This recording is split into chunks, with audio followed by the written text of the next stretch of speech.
You've scared me to death. Oh, come on, it's better than being strangled to death. You should be a little more careful. Any psychopath could get in here. No kidding. Look, the police are certain they found their killer, okay? Are you? What is your continuing interest in this case? My interest, darling, is in you. I told you. Yes, you told me to keep a respectful distance so I would not tarnish your image. Fine. I told you that I don't need a guardian angel. Well, you see, I lack the required qualifications in that domain. I told you that now that I'm DA, I can no longer represent you. Oh. You make it sound it might be more than temporary. Feels good getting back in the saddle, doesn't it? I'm doing Rick a favor. Well, of course, yes. But somehow I get the impression that you think that you might not be coming back at all. I know what this is about. I know why you're here. I can't make the pattern fit. I mean, at least not yet, anyhow. Well, you should add Coop to the list. You've already made up your mind that Coop did it, just like the rest of them. No, that's not true. I swear, what is most precious to me, okay? I'm willing to accept that Cadet Coop is not the evildoer. Why? Reasons I cannot divulge. Because you're scared of me? Fear plays a prominent factor, but I also fear that you can't accept the fact that maybe someone that you trusted, perhaps even loved. I know that you think I'm incapable, but I did love Coop. A lot. What if he turns out to be someone you didn't know? I want you to understand this. So I'm going to tell you how I met Coop. And if you ever tell anyone... It will go with me to my grave. During the Metro Court hostage crisis, I was locked in a vault with one of the gunmen. 3. That was Coop. He only took the job so that he could make some quick money, and afterwards he tried really hard to rebuild his life, but he was always looking over his shoulder. Because his real identity was known to the Warped One.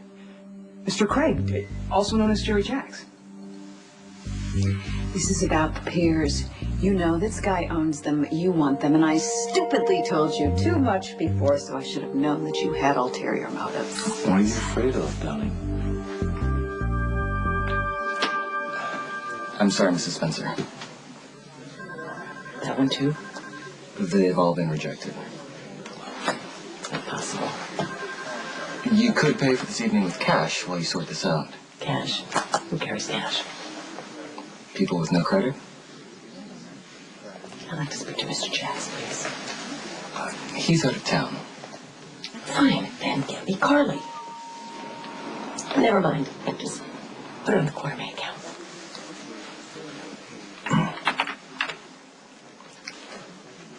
It says here that you've been taken off the Quartermain account. And there's a notation. And what does the notation say? That your assets have been frozen. You looking for something? Do yourself a favor.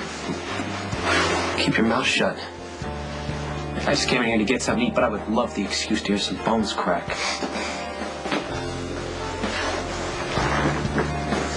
You can't make things work out with her? It's not gonna be because of me.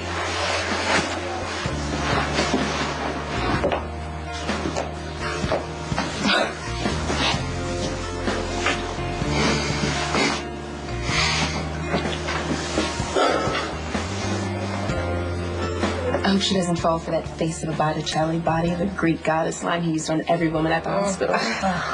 It worked on every woman at that hospital. Right? Somehow, it just didn't seem like a pickup line. Or maybe we just didn't care. Oh, God.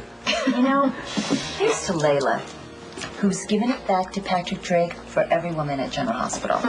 Cheers. Cheers. Cheers. Nev, skin like alabaster, and the eyes of a Botticelli. And you have the face of a wanted poster and the mind of a wedding crasher.